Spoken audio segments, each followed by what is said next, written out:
اچھا سر، قرآن فہمی کے حوالے سے کن کن امور میں، کن کن علوم میں ہمیں اجازت ہوتی ہے کہ ہم قرآن سے اس علم کا استدلال کر سکتے ہیں، اس علم کی معرفت لے سکتے ہیں؟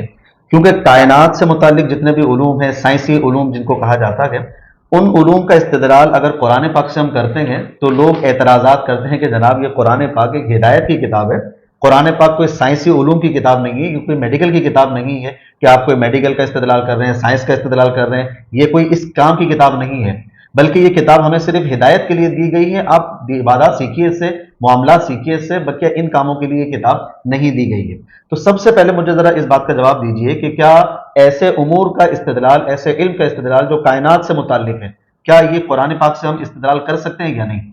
دیکھیں، قرآن پاک بالکل کوئی سائنس کی کتاب تو ہے نہیں جو ہمیں دنیا کی چیزوں کے بارے میں بتانے آئی ہو کہ یہ ایسا فنکشن کرتا ہے یا ایسا کرتا ہے۔ قرآن پاک ایک مقصد ہے، وہ آخرت ہے۔ صحیح۔ دنیا کے اندر ہم نے کیسے جینا ہے، کیا اعمال کرنے جس سے اللہ کی رضا ملے، آخرت کیسی اچھی ہو، یہ چیزوں سے متعلق قرآن پاک ہے۔ یاد رکھیے گا، اللہ تعالیٰ نے چونکہ ایمان کے لیے لوگوں کو طلب کیا ہے کہ وہ ایمان لے کر آئے، صحیح۔ اور یہ مطالبہ ہے، اس بارے میں سوال ہوگا۔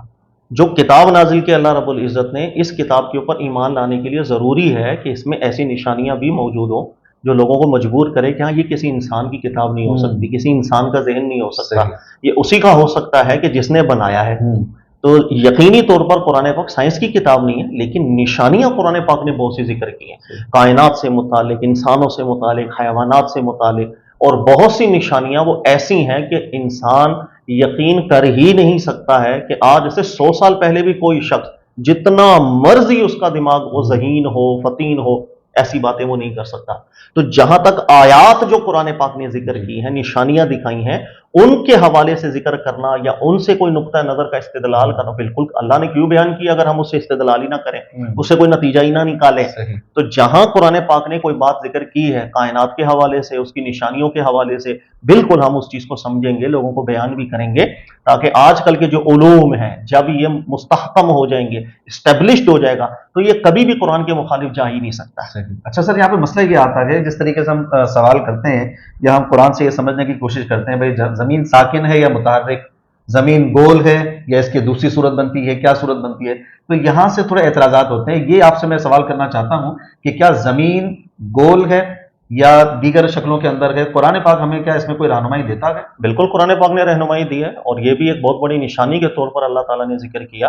اور یہ ذہن میں رکھیے گا، یہ آج کل کچھ ایسی باتیں سننے کو مل جاتی ہیں کہ شاید بعض علماء ایسے تھے، یا ماضی میں امت مسلمہ کا ایک نظریہ تھا، جیسے وہ سب بلیو کرتے تھے کہ زمین گول نہیں ہے۔ ایسا بالکل نہیں ہے، بلکہ ماضی میں شروع سے متفقہ طور پر علماء کرام قرآن پاک کی واضح نصوصات کی بنیاد پر اس چیز کے قائل تھے کہ زمین وہ گول ہی ہو سکتی ہے، وہ بالکل سیدھی فلیٹ نہیں ہو سکتی۔ بلکہ یہاں تک کہ بہت سے علماء کرام نے وہ اجماع بھی نقل کیا ہے اس کے اوپر کہ ہمیں ایک بھی شخص دنیا میں ایسا نظر نہیں آتا جس نے قرآن پڑھا ہو اور وہ یہ نظریہ رکھے کہ زمین فلیٹ ہے۔ اور آپ کو ایسا لگے گا کہ شاید یہ آج کل کے علماء ہوں گے، کیونکہ اب تو سائنس نے بتا دی، صدیوں پرانے علماء کی میں بات کروں، مثال کے طور پر شیخ ابن تیمیہ رحمۃ اللہ تعالیٰ علیہ کے دور میں کچھ لوگ تھے فلسفے سے زیادہ متاثر تھے، ان لوگوں نے کچھ کتابیں لکھی جس میں اپنا نظریہ ثابت کرنے کی کوشش کی کہ ہمیں نہیں لگتا کہ وہ یہ کائنات کے اندر افلاک وغیرہ زمین یہ گول ہے، مستدیر ہے۔ اس پر باقاعدہ رد لکھا اور رسالہ لکھا پورا شیخ ابن تیمیہ صاحب نے، بلکہ میں کچھ الفاظ بھی شیخ ابن تیمیہ صاحب کے آپ کو پڑھا دیتا ہوں، نہایت نفیس رسالہ ہے، اور اس کے اندر ایک اصول بھی ذکر انہوں نے کیا، وہ بہت مفید ہوتا ہے جب آپ قرآن فہمی کر رہے ہوتے ہیں، خاص طور پر وہ آیات جو قرآن نے ذکر کی ہیں جس کا تعلق سائنسی علوم سے بنتا ہے اس متعلق۔ اور وہ کیا ہے؟ شیخ ابن تیمیہ صاحب ذکر فرماتے ہیں فقد اجمع العلماء على انه قطعی على ان قطعی الوحی لا يتعارض ابدا مع قطعی العقل، کہ کوئی بھی چیز مسلم ہو، ثابت شدہ ہو، یہاں ہماری دنیا کے علوم کے حساب سے بالکل اسٹیبلشڈ ہو، کہہ رہے ہیں وہی قطعی علم کبھی بھی اس کے متعارض ہو ہی نہیں سکتا۔ اس کے علاوہ کہہ رہے ہیں وَكَذَلِكَ مَعَ الْوَاقِعِ، اسی طرح جو حقیقت ہے وہی کبھی بھی اس سے متعارض نہیں ہو سکتی، اس لیے کہ وہی کرنے والا اللہ ہے، وہ خالق ہے۔ یہ کبھی ہو ہی نہیں سکتا کہ کوئی بات وہ واقع کے خلاف ہو، حقیقت کے خلاف ہو، یا جو ایک مستحکم ایک علم ثابت ہو چکا ہوا ہے قطعی طور پر، اس کے خلاف وہی چلی جائے. یہ اصول ہے جسے میں ذکر کر رہا ہوں، آیات کے حوالے سے بڑا یہ کام آتا ہے. یعنی کائنات کا بنانے والا اپنی ہی کائنات کے خلاف بات نہیں کر سکتا. بالکل نہیں کیسے کر سکتا ہے. صحیح. پھر شیخ ابن تیمیہ صاحب ذکر کرتے ہیں وَنَفَى بَعْضُ الْجُهَالَ أَن تَكُونَ الْأَفْلَاقُ مُسْتَدِيرًا، یعنی آج کل کئی جاہل لوگوں کو میں دیکھ رہا ہوں کہ انہوں نے یہ بحث کرنا شروع کر دی ہے کہ بھائی یہ زمین ہو یا افلاق ہو یا دیگر سیارے، ان میں سے کوئی بھی چیز گول نہیں ہے، ہو بھی نہیں سکتی، ممکن ہی نہیں ہے. اس کو جاہل لفظ سے تعبیر کر رہے ہیں. آپ غور کریں. آگے کہہ رہے ہیں فَمِنْهُم مَن يَنْفِي ذَلِكَ جَزْمًا، اور کہہ رہے ہیں میں تو دیکھ رہا ہوں اتنے جزم کے ساتھ یہ باتیں کر رہے ہیں کہ افلاق میں کوئی بھی چیز مستدیر نہیں ہے، گول نہیں ہے. مجھے حیرانی ہو رہی ہے یہ کہاں سے استدلال کر رہے ہیں. پھر آگے ذکر کرتے ہیں من این لہ نفی ذالک، یہ کہاں سے نفی اس کی لے کر کے آ رہے ہیں. ولا دلیل لہ ذالک، کہہ رہے ہیں ان کے پاس کسی بھی طرح کی کوئی دلیل نہیں، نہ قرآن سے کوئی دلیل ہے، نہ نبی پاک علیہ السلام کی کسی بات سے کوئی دلیل ہے، نہ ان کے پاس حقائق کی بنیاد پر کوئی ٹھوس علم ہے. یہ بس اپنے وہم و گمان کے پیچھے لگ پڑے.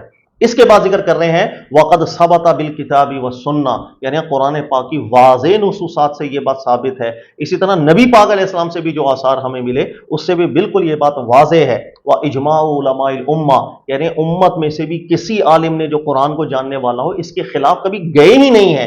أَنَّ الْأَفْلَاقَ مُسْتَدِيرًا، کہ یہ افلاق زمین اور دیگر یہ گول ہے، یہ مستدیر ہے، اس کے خلاف کوئی بھی نہیں گئے. پھر کچھ قرآن کی آیات انہوں نے ذکر کی. اللہ تعالیٰ ارشاد فرماتے ہیں یکور اللیل علی النہار ویکور النہار علی اللیل والتکویر ہوا تدبیر، کہ اللہ تعالیٰ نے ذکر کیا کہ وہ رات کے اوپر تکویر کرتا ہے دن کو اور دن پر تکویر کرتا ہے رات کو. تکویر عربی میں کسے کہتے ہیں؟ تدبیر گول گھومنے کو ہی تو کہتے ہیں. یعنی دن اور رات کا گول سرکل جو اللہ ذکر کر رہے ہیں یہ اسی وقت ہی متحقق ہوگا کہ جب وہ چیز مستدیر ہوگی. فلیٹ چیز کے اوپر تو اس کا اطلاق جائز نہیں بنے گا. آگے کہ اس کے علاوہ بھی بہت سی قرآن کی آیات انہوں نے ذکر کی، میں ابھی مختصر آپ کو پڑھ کے سنا رہا ہوں. اچھا، اسی طرح شیخ ابن تیمیہ صاحب آگے نقل کرتے ہیں ابو الحسین احمد بن جعفر کے حوالے سے، کہہ رہے ہیں انہوں نے بھی اپنے رسالے کے اندر ذکر کیا لا خلاف بین العلماء، کہہ رہے ہیں علماء کرام کے پاس آپ جب بھی جائیں آپ کو اس مسئلے میں کبھی بھی اختلاف نہیں ملے. یہ 8ویں صدی ہجری کے ہیں شیخ ابن تیمیہ صاحب. یعنی ایسا نہیں کہ آج کل کی چونکہ اسٹیبلشڈ ہمارے سامنے ایک تحقیق آ چکی ہے تب علماء نے ایسی بات کی ہے. اچھا، وہ ذکر کر رہے ہیں کہ حسین احمد بن جعفر صاحب فرما رہے ہیں کہ آپ کسی بھی عالم دین کے پاس چلے جائیں لا خلاف بین العلماء ان السماء علی مثال القرہ، کہ یہ جتنے بھی افلاق ہیں اس کی یہ مستدیر ہی ثابت ہوتے ہیں قرآن پاک سے.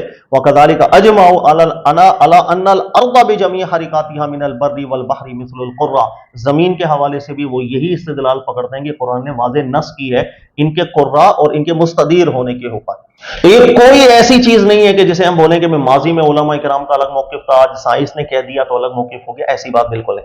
اچھا، یہ شیخ ابن تیمیہ صاحب 8ویں صدی ہجری کے. اس سے اور پیچھے اگر آپ چلے جائیں ابن حزم رحمۃ اللہ علیہ غالباً 5ویں صدی ہجری کے ہیں، آپ ان کو بھی اگر پڑھ لیں تو انہوں نے بھی ذکر کیا کہ قرآن جاننے والا ایک بھی عالم دنیا میں ایسا نہیں ملے گا جو زمین کو مستدیر نہ بولتا ہو. میں ان کے بھی آپ کو الفاظ پڑھا دیتا ہوں. ابن حزم فرماتے ہیں ان احد من ائمۃ المسلمین المستحقین لاسم الامامہ، کہ کوئی بھی شخص قرآن جاننے والا جس کو قرآن کے علم کے بنیاد پر امام بولا جا سکتا ہے، بالکل یہ چیز متوقع نہیں ہوگی لم ينکروا تقویر الارض، کہ وہ اس چیز کا انکار کر دے کہ زمین جو ہے وہ گول ہے، زمین مستدیر ہے.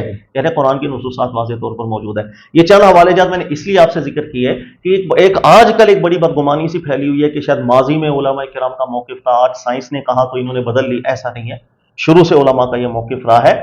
اگر کوئی انفرادی حیثیت میں اس تحقیق سے ہٹا ہے تو وہ اس کی علمی خطا ضرور ہو سکتی ہے.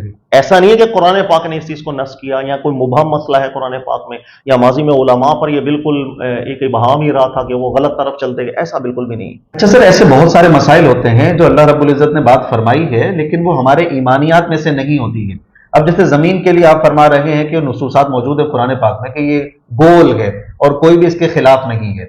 اب اللہ رب العزت نے یہ بات فرما تو دی، تو کیا اللہ نے یہ بات اس لیے فرمائی ہے کہ تم گول رکھنے کا یقین رکھو، ایمان رکھو، جو نہیں رکھے گا کافر ہو جائے گا، یا مطلب ایک بات کرنی تھی اس کے لیے لفظ آ گئے؟ تو یہ ایمانیت کا حصہ اس کو بنائیں یا نہ بنائیں؟ یہ نشانیاں ہیں. دیکھو، ایمان قرآن پاک سے دو چیزوں میں متعلق ہوتا ہے، ایک ارکان کی حیثیت میں، ایک اخبار کی حیثیت میں. ٹھیک ہے.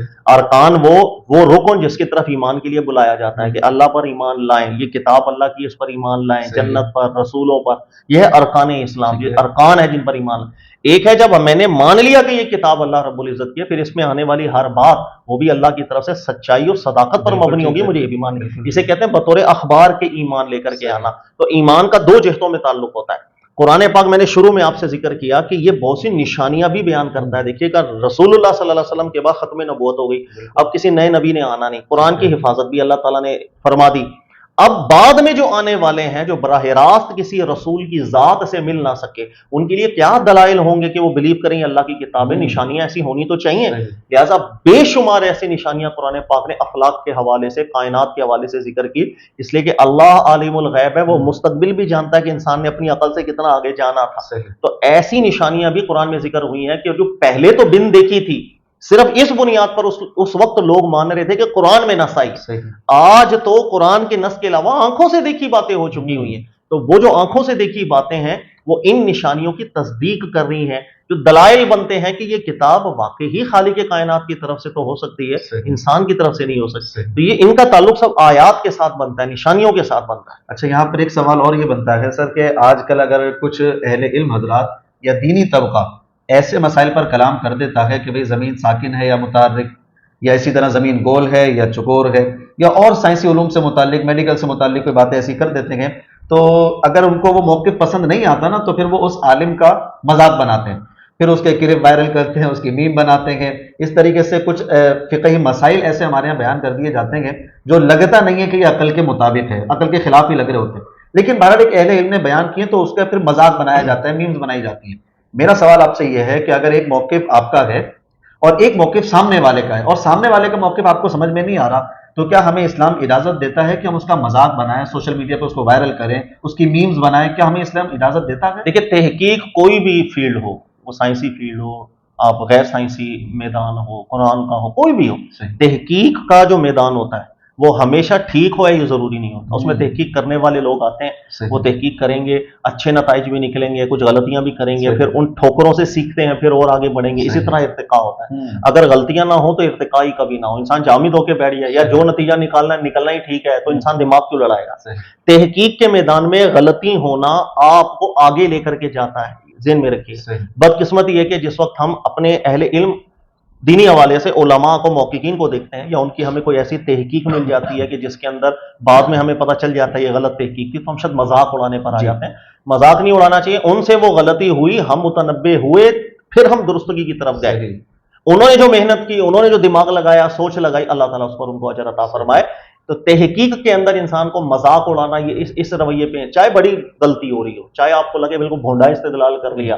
دیکھیں, کسی بھی میدان کو اگر آپ پڑھیں گے نا, سائنسی تحقیقات کو بھی پڑھیں, ہم ماضی کی آج سے 100 سال پہلے کی تحقیقات اور نظریات کو پڑھیں, بڑے عجیب و غریب بھی ملیں گے. آج اس کو سب رد کر چکے ہیں. رد کیا تو آگے نکلے, غلطی پتہ چلی تو آگے گئے ہیں نا.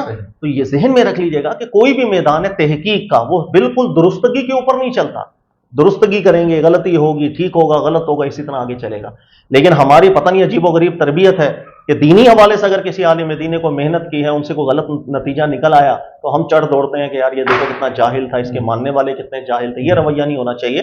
خاص طور پر زمین ساکن کے حوالے سے جو آپ ذکر کر رہے ہیں کہ ہمارے یہاں جیسے محترم ہے احمد رضا خان صاحب ہیں, ان کا پورا رسالہ, آپ اس نظر سے صرف وہ رسالہ پڑھیں, الفوز المبین غالباً جو رسالہ ہے, کہ اس بندے نے محنت کتنی کی ہے اپنا نقطہ نظر کو ثابت کرنے کے لیے, دلائل کتنے دیے ہیں, مثالیں کتنی بنائی ہیں, اور اس کے علاوہ بھی جو سورے کوبرے اس نے ملا, اپنی طرف سے اس نے بہت محنت کی ہے یہ بات ثابت کرنے کے لیے.